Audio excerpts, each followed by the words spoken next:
ठीक है, जैसे आप यहाँ पे जाओ,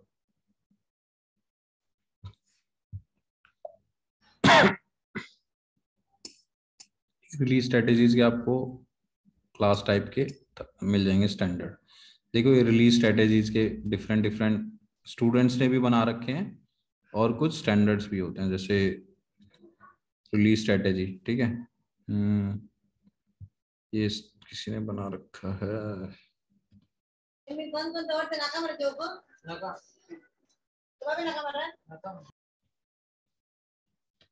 ठीक है कोई बात नहीं। ठीक है, जैसे ये है रिलीज स्ट्रेटेजी, ठीक है, तो इसको जाके एंटर करो, यहाँ पे देख सकते हो कि कैसे बना रखी रिलीज स्ट्रेटेजी। ठीक है, कैरेक्टर्स पे जाओ, कैरेक्टर्स में देखो एक क्लास डाल रखी है, नेट वैल्यू पे बना रखा है पीओ। अब इस क्लास को कॉपी करो या डबल क्लिक कर लो यहीं पे। ठीक है, ये क्लास देखो, पीओ रिलीज स्ट्रेटेजी, ये क्लास बना रखी है उसकी, नेट वैल्यू पे इसने ऑर्डर लगा रखा है।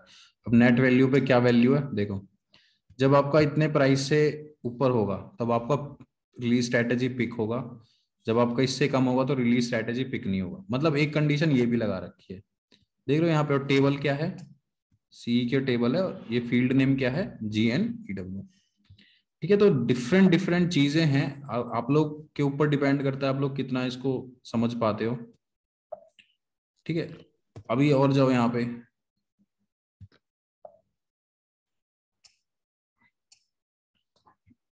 ठीक है, एंटर करो। आपको कोई स्ट्रेटेजी देखनी है, कॉन्ट्रैक्ट की स्ट्रेटेजी देखनी है, और कोई खुद भी बना सकते हो, मतलब ऐसा कुछ नहीं है कि, बस आपको लॉजिक पता होना चाहिए कि आपकी लॉजिक की रिक्वायरमेंट क्या है। अगर आपको लॉजिक क्लियर है कि अगर आपका सोचो कि यार मतलब 1,000 से कम का पीओ है, तो उसमें क्या है कि मेरा मैनेजर भी रिलीज कर देगा तो भी चल जाएगा, या मतलब मेरे को जरूरत नहीं है रिलीज स्ट्रेटेजी की। लेकिन जैसे ही मेरा 1,000 से ऊपर का या 1 करोड़ से ऊपर का पीओ जा रहा है, तो मेरे को तो भैया पूछना पड़ेगा ना मैनेजमेंट से कि खरीदना है या नहीं खरीदना है। मैं अपने आप से थोड़ी खरीद दूंगा, समझ रहे हो। हाँ सर। तो अब पीओ मेरे हाथ में है, क्रिएशन मेरे हाथ में, तो लेकिन मैं ऑथराइज थोड़ी हूँ उस चीज के लिए। मतलब अब मेरे हाथ में होता तो मैं तो 10 करोड़ का पीओ बना के किसी को भी दे दूंगा, सर्विस ले लूंगा। लेकिन मतलब मेरे ऊपर मैनेजमेंट भी है, तो मेरे को उनसे भी परमिशन लेनी है, तो वो परमिशन वर्बली भी होती है, बाय मेल भी होती है, और एसएपी पे भी कॉन्फ़िगर कर सकते हो, on the basis of value पे भी आप क्रिएट कर सकते हो रिलीज स्ट्रेटेजी। समझ रहे हो। तो हाँ, वो डिफरेंट, कंडीशन लगा सकते हैं ना हाँ, सर। अभी जैसे मैंने दिखाया था ना, हाँ हाँ, वैसे। तो वैसे आप रिलीज स्ट्रेटेजी लगा सकते हो, मतलब बेस्ड ऑन कंडीशन, जो आपकी कंडीशन बन रही है ना। आप 10 कंडीशन बना लो, वो सारी कंडीशन कैरेक्टरिस्टिक्स में आ जाएगी। फिर उसके बाद आप क्लास बना लो, क्लास में सारी असाइन कर दो। फिर वो रिलीज स्ट्रेटेजी में कहाँ पे असाइन करना होता है, ये रिलीज ग्रुप में, देख रहे हो ना आपका। हाँ sir. Yes sir. Release group में आपका क्लास असाइन कर दोगे। फिर अब अभी रिलीज ग्रुप के साथ आप कोड असाइन कर दोगे, X1 X2 X3 X4। Z0 बनाया मैंने यहाँ पे, और मैंने क्या किया यहाँ पे, Z0 के साथ X1 बनाया, X2 बनाया, X3 बनाया, X4 बनाया। ठीक है, फिर यहाँ पे आगे क्या करता हूँ मैं, रिलीज इंडिकेटर बना देता हूँ कि ब्लॉक का है, फिर रिलीज का है, या एक और है आपने बता दिया। ठीक है, अब उसके नीचे क्या है, आपका पूरा ये रिलीज प्रोसीजर है। मतलब उतना मुश्किल नहीं है, बस ये थोड़ा सा स्टेप्स हैं इसमें, बस इसलिए थोड़ा सा लेंथी है ये। देखिए ये आ गया रिलीज स्ट्रेटेजी। अब यहाँ पे आपने रिलीज स्ट्रेटेजी बनाया, सबको असाइन किया, X1 X0 X2, prerequisites add किए, क्लासिफिकेशन ऐड किया। जैसे अगर मेरे पास दो, अभी देखो मैं यहाँ पे एनबी डालूंगा तो मेरे को एनबी लेने नहीं देगा यहाँ पे।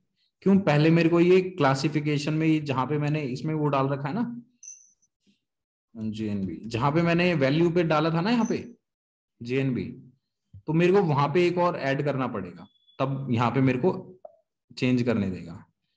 ठीक है, तो जितनी कंडीशन डालोगे उस कंडीशन पे आप ये रिलीज स्ट्रेटेजी पिक हो जाएगा। कुछ मुश्किल रियल टाइम में भी ऐसे ही है, मतलब ये एक दूसरी चीज है कि आप इसको प्रैक्टिस कर लोगे तो आप उतना ही कॉन्फिडेंट होके बता सकते हो। समझ रहे हो। हाँ, ओके यस सर। सर। इसमें कुछ ज्यादा चीजें नहीं है। अब आप देखो यहाँ पे आओ, दूसरे डॉक्यूमेंट्स पे देख लो। ठीक है, दूसरे डॉक्यूमेंट पे आओ, जैसे मैं कहाँ पे आता हूँ, परचेज ऑर्डर से हटा दिया, अब मैं आ जाता हूँ सपोज कॉन्ट्रैक्ट पे। कॉन्ट्रैक्ट पे ठीक है, कॉन्ट्रैक्ट पे आओ, डिफाइन एडिट कैरेक्टरिस्टिक्स और एडिट क्लास। ठीक है, देखो यहाँ पे मैं कैरेक्टरिस्टिक्स देखता हूँ। यहाँ पे देखो ट्रांजैक्शन कोड वही है, यहाँ पे कोई ऐसी चीज नहीं है कि ट्रांजैक्शन कोड आके अलग हो जाती है, वही ट्रांजैक्शन कोड है, CL02 ही है। ठीक है, अब यहाँ पे देख लो, अब बस आपका कॉन्ट्रैक्ट है, टेबल्स अलग हो जाएंगे और कुछ नहीं होगा। ठीक है, जैसे यहाँ पे मेरा कोई दिख रहा है कॉन्ट्रैक्ट, तो सारे डिलीट कर रखे हैं, सेट क्लास।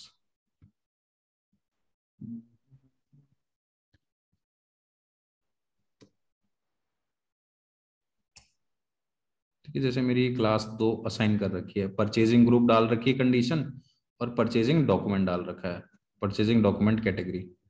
ठीक है, अब देखो यहाँ पे एडिशनल डेटा देख रहे हो ना यहाँ पे,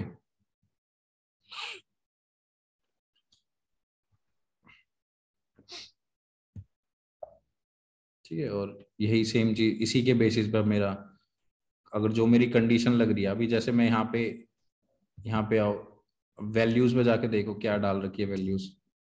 ठीक है, मेरी ABCD इतनी सारी वैल्यूज डाल रखी है, देख रहे हो। Yes sir. तो इतनी वैल्यूज भी आप भी डाल सकते हो जो उस वैल्यू के ऊपर आपको चाहिए। ठीक है, परचेजिंग डॉक्यूमेंट ग्रुप, देखो शेड्यूल एग्रीमेंट डालना है तो आप L डाल दोगे, कॉन्ट्रैक्ट पे है तो K डाल दोगे, है ना, समझ लो।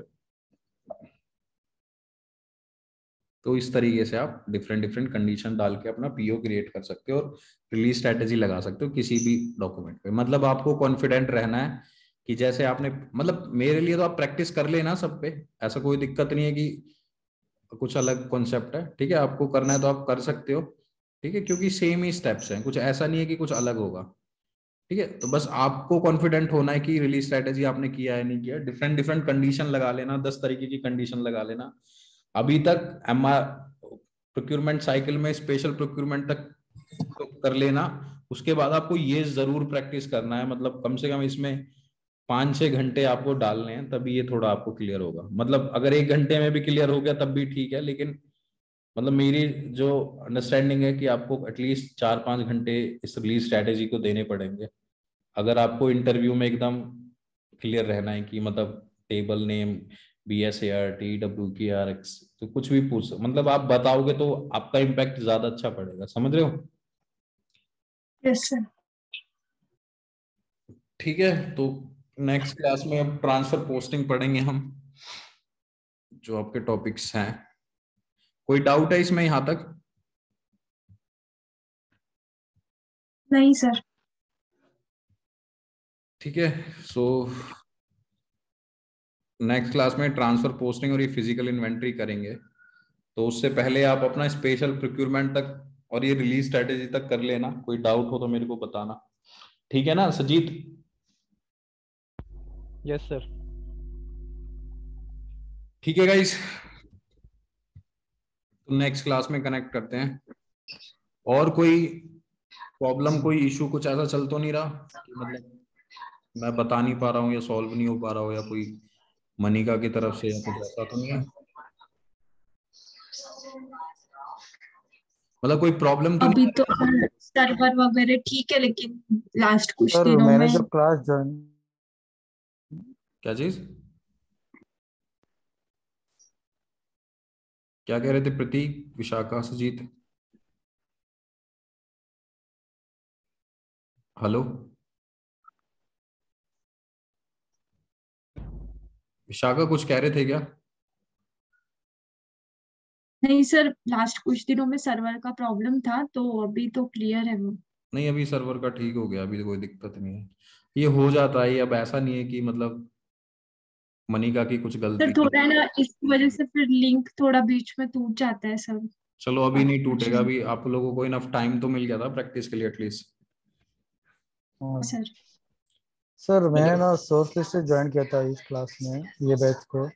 तो मेरे कोर्स पास लिस्ट वो से आप तो शुरू से हो ना इस बैच में। सोर्स लिस्ट से कैसे हाँ सर join मैंने, किया था? सर लेकिन मैं सोर्सेज से स्टार्ट किया था आपका, इसलिए मेरे पास वेंडर मास्टर का नहीं है। नहीं सजीत, हमारी बात हुई थी, आप पहले शायद से वेंडर मास्टर पे अटके हुए थे। हाँ नहीं नहीं, मास्टर डेटा पे था पहले मैं। नहीं, वेंडर मास्टर मास्टर तो डेटा ही तो हो गया। फिर विशाखा, इसमें वेंडर मास्टर की क्लास नहीं है क्या? मेरे सर पास वेंडर है, मास्टर आई क्लास थिंक नहीं तो है सर। 14th और 15th का है। 14 और 15 चेक आपने चेक किया था? हाँ मैंने चेक किया सर, मेरे पास नहीं है, ड्राइव पे नहीं शेयर है मेरे पास। यार ये सब ड्राइव पे सब कुछ शेयर है, मैंने आपको भी सबके शेयर, पास है। ये शेयर कर रखा है मैंने आपको।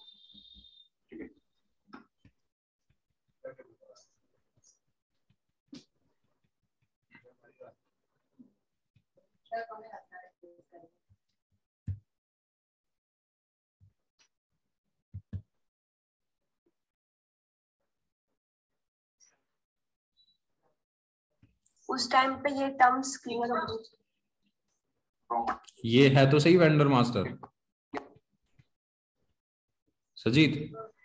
हाँ सर ये नहीं है मेरे पास। Define number ranges for vendor master, ये है तो सही 15 वाला, आपने देखा भी था।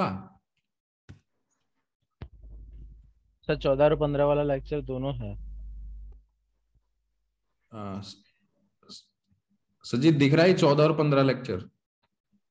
हाँ सर, हाँ सर। ये वेंडर मास्टर, ये भाई आप इतना पीछे कैसे रह रहे हो, मतलब मेरे को समझ नहीं आ रहा।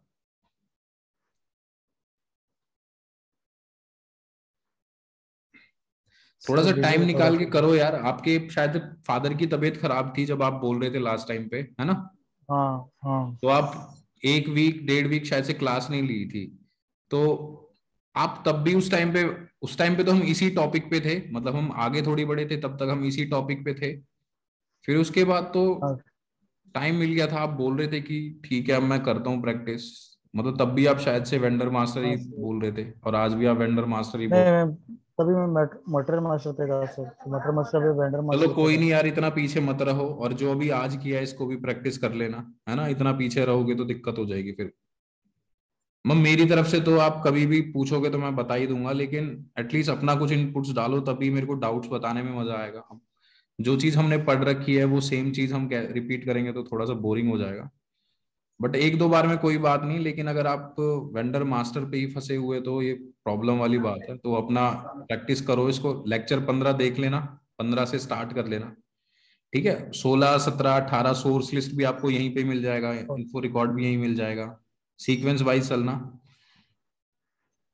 ठीक है, मैंने बस इसी बैच के लिए रिकॉर्डिंग ऐसे दे रहा हूँ, नहीं मैं ऐसे रिकॉर्डिंग खुद ही डाउनलोड करते हैं स्टूडेंट्स, मतलब मैं ऐसे रिकॉर्डिंग भी शेयर नहीं करता, क्योंकि ये क्लास हम जूम पे कर रहे हैं, तो इस वजह से मैं, देखो मैं और किसी बैच में मेरा रिकॉर्डिंग्स दी जाती है, मैं इसी बैच में रिकॉर्डिंग शेयर कर रहा हूँ, कहीं 1-2 रिकॉर्डिंग चली जाती है, कोई मिस हो जाता है तो, बाकी बस इसी बैच के लिए रिकॉर्डिंग ऐसे शेयर कर रहा हूँ।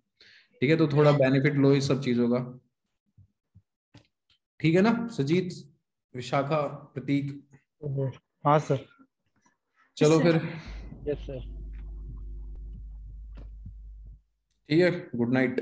Good night sir. Good night sir.